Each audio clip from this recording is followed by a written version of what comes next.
You check your phone before your feet even touch the floor. You're not awake yet, not really, but your thumb already knows the way. And there it is. The message you were waiting for hasn't come. The number is lower than you hoped. Someone said something about you, and now it sits in your chest like a swallowed stone. The day hasn't started, and you've already lost. You've handed your peace to things you were never holding in the first place. Almost 2,000 years ago, a man named Epictetus understood this better than anyone who has lived since. He was born a slave in the Roman Empire.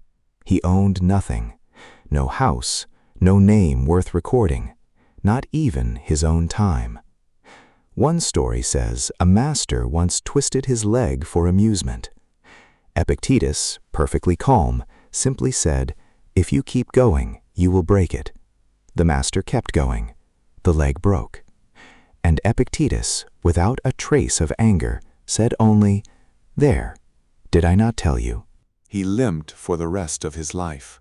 And yet this man, this crippled slave, became one of the freest human beings who ever drew breath.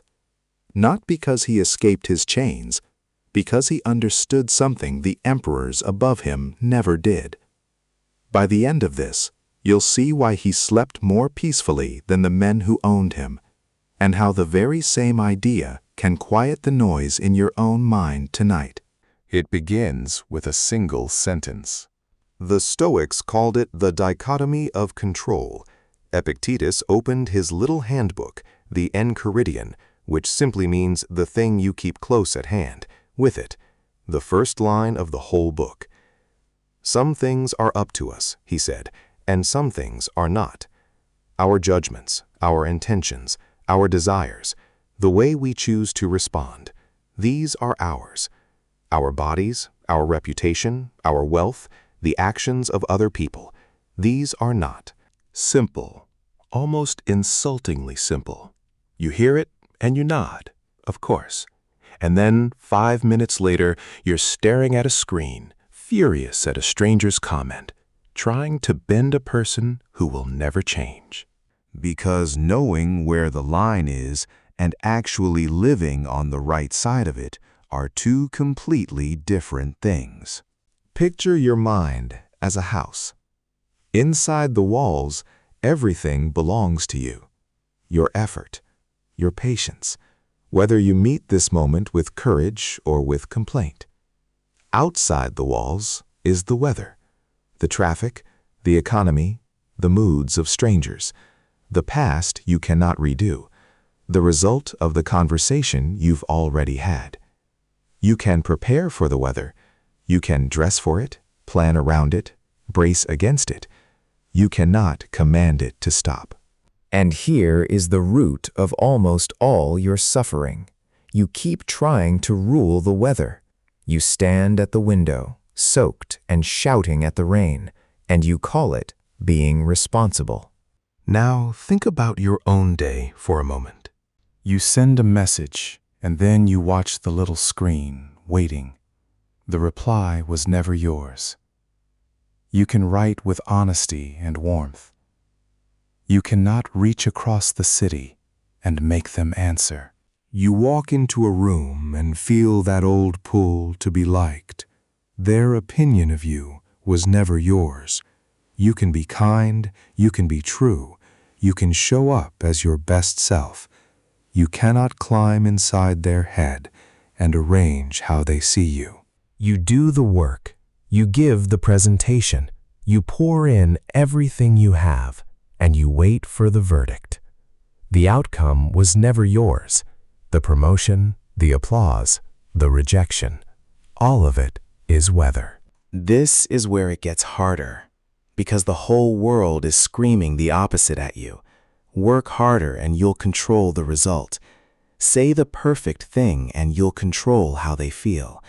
Post the right photo and you'll control what they think of your life.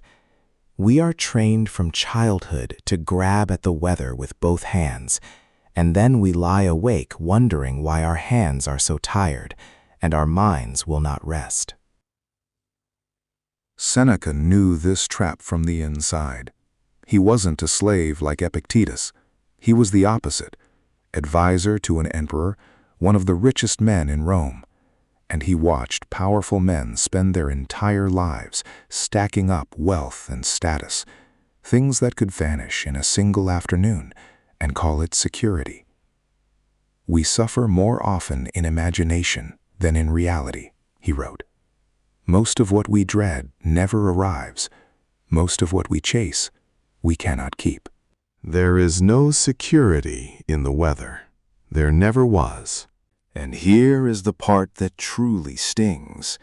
Even your own body, in the end, stands on the far side of the wall.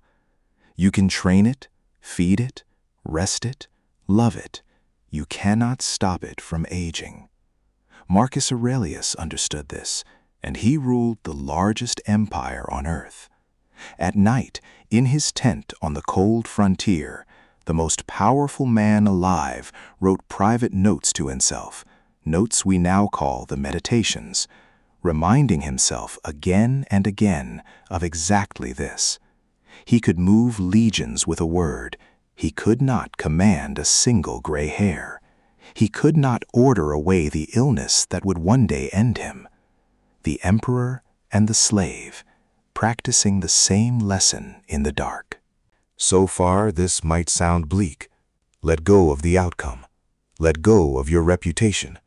Let go, in the end, of the body itself.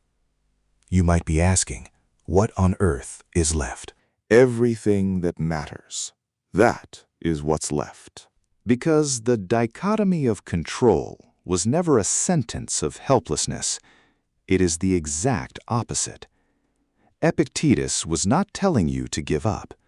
He was showing you where your real power lives.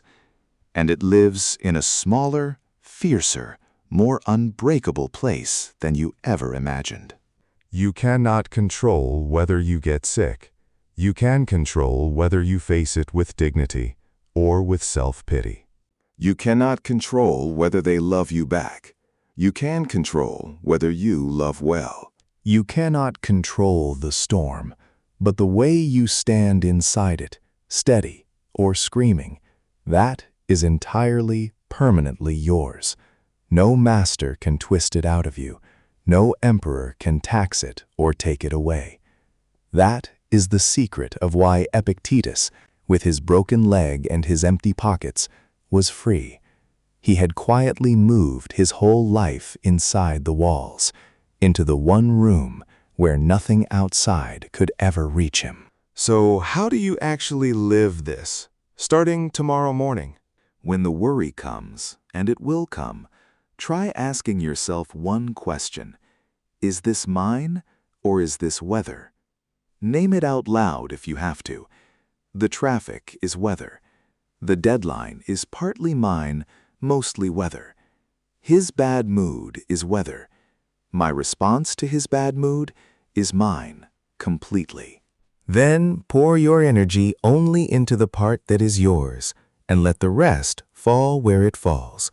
Not with a cold shrug, not pretending you don't care, with the steadiness of someone who has finally stopped fighting a war they were never going to win.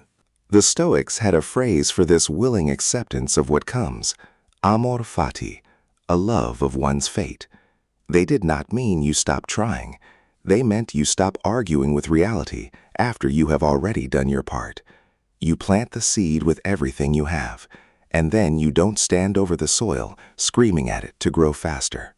And isn't that the noise we live in now? We live in a world built to make you forget every word of this. Every notification is an invitation to grab the weather. Every feed shows you 1,000 lives you cannot live and 1,000 opinions you will never fix.